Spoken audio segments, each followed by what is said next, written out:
So guys, manguha ako ng ah, yung balanghoy sa amin sa Ilonggo, pero sa English is kasaba. Sa Tagalog naman is kamuting kahoy. So tara guys, samahan niyo ako. Manguha ako ng ganito. Ganyan lang siya guys.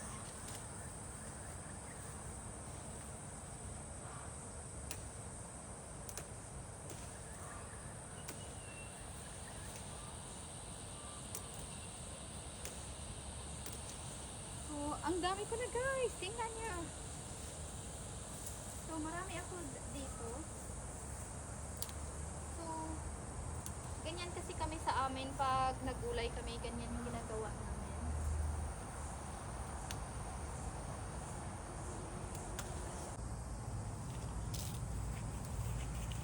So guys, marami na akong nakuha. So, tingnan nyo. So, lulutuin ko to guys pag marami na siya. Masarap kasi pag marami. Tapos, ilagay ko lang siya sa freezer guys.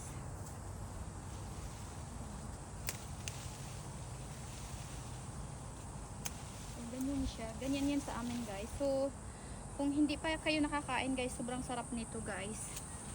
Lagyan siya ng gata. Sobrang dami. Ang sarap.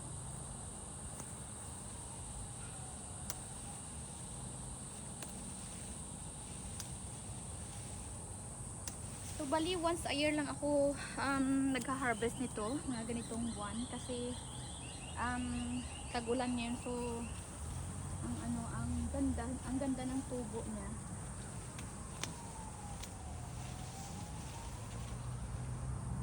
So, diba? Nakita ko lang kasi kahapon yung sa asawa ng pinsan ko, nagluto siya ng ganito. Ang sarap.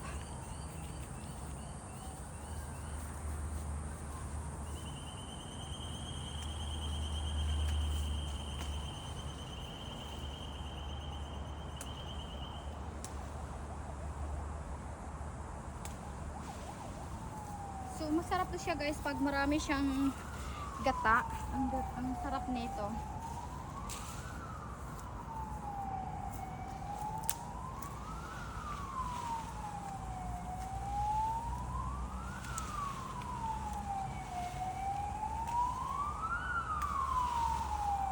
So, diba?